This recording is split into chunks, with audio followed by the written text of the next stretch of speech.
बोलो सतगुरुदेव भगवान की जय। मेरे प्रिय आत्मा, आप सबके हृदय में बैठे इस परमात्मा को मेरा कोटि कोटि प्रणाम। सतगुरु दाता तेरी जय। तो जो मैं पिछली वीडियो में थोड़ा थोड़ा मैंने बताया था आपको, फिर कहा कि इसके बारे में मैं दोबारा वीडियो बनाऊंगी, तो वो मेरे को कुछ याद आ रहे हैं तो मैं थोड़ा थोड़ा उनको ही बता रही। देखो, कहानी मैंने अब भी नहीं देखी वो, लेकिन मैं सिर्फ नेवले का और सांप की दुश्मनी का ये बताती हूँ। कहानी कूनी मैंने देखी नहीं। नेवले की और सांप की दुश्मनी क्यों है वो? नेवला क्या है? नेवला हमारी नासिका, और नासिका से क्या बहती है? इंगला पिंगला सुषुम्ना। सांस सांस लेते हैं तो क्या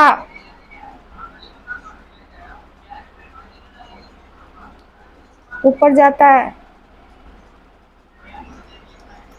वीर्य ऊपर जाता है, और सांप का अंत वासना। वासना रूपी सांप ही तो होता है ना वो, वासना का अंत। तो नेवले को नेवला कैसा, कितना भी छोटा हो, बड़े बड़े सांपों को मार देता है वो, उसको जहर नहीं चढ़ता। तो ये नासिका को जब हम समझेंगे, इस हनुमान को हम समझेंगे, इंगला पिंगला सुषुम्ना को हम समझेंगे, तो कितना भी वासना में बहरा इंसान समाप्त हो जाएगी वासना।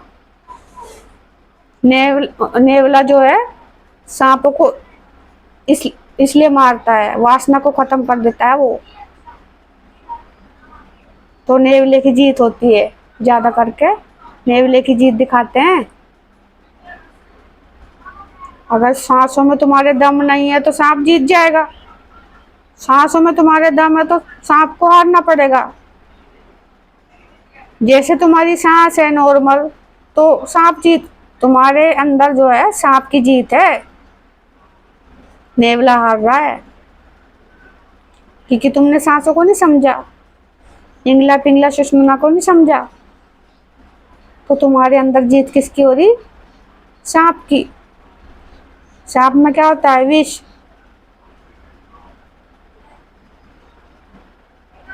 विष का शिकार तो मृत्यु की तरफ जाता है ना, यानी प्रकृति की तरफ।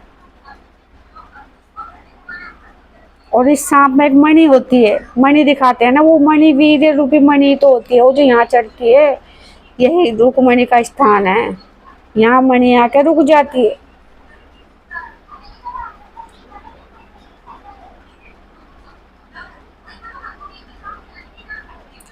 तो जो साधना से हम सांसों को समझेंगे, नेवला हमारी नासिका होती है, इसमें तीन इंगला पिंगला सुषुम्ना का ही सारा खेल है।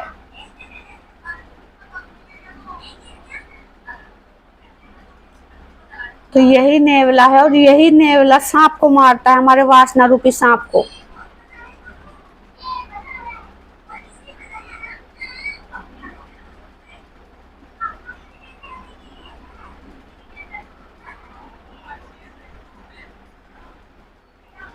तो नेवला और सांप की दुश्मनी का ये है।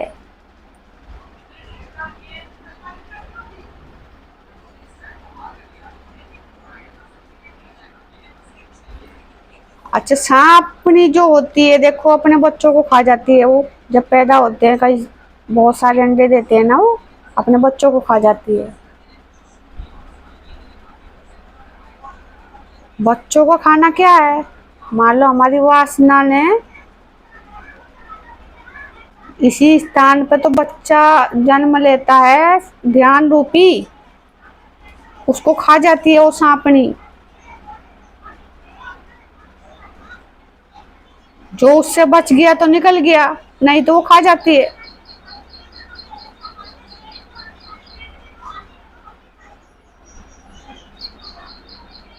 तो वो इंसान को खा जाती है, वो तुम्हारी वासना प्रकृति में पहुंचा देती है, वही खाना है। तो इसलिए दिखाते हैं, प्रकृति हमें सिखाने के लिए है। प्रकृति को देख के हम सीखते हैं हर चीज।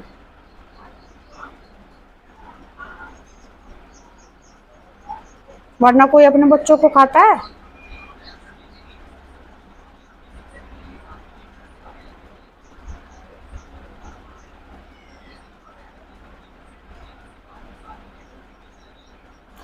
जो जो अपने बच्चों को खाते हैं वो विष के शिकार होते हैं प्रकृति में।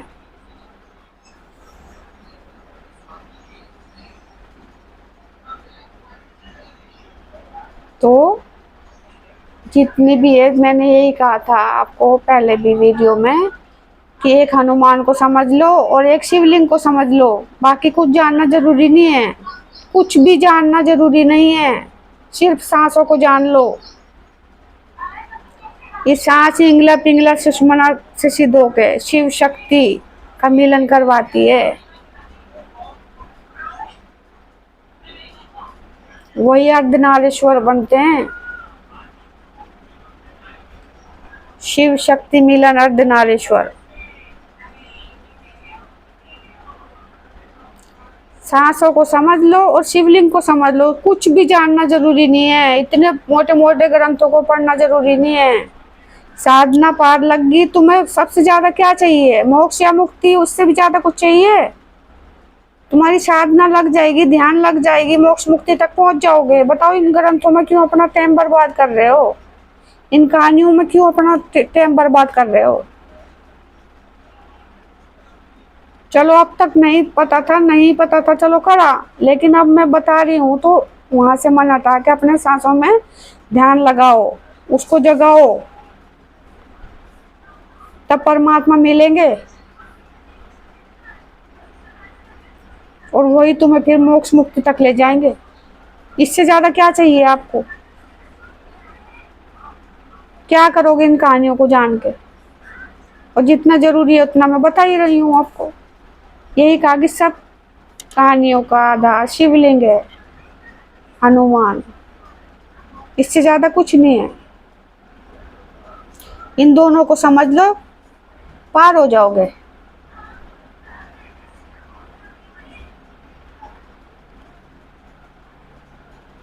इतना टाइम आप उनको जानने में लगाते हो, पढ़ने में लगाते हो, समझने में लगाते हो, इतना ध्यान परमात्मा में लगाओ तो आपका बेड़ा पार हो जाएगा। जीवन मरण का चक्र ही खत्म हो जाएगा।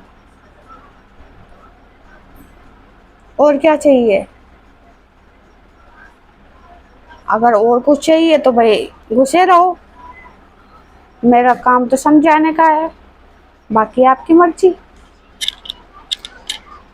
तो इस वीडियो में इतना ही। आपने मुझे इतना सुना, आपका बहुत बहुत धन्यवाद। तब तक के लिए मेरी राम राम। सद्गुरु दाता तेरे जय।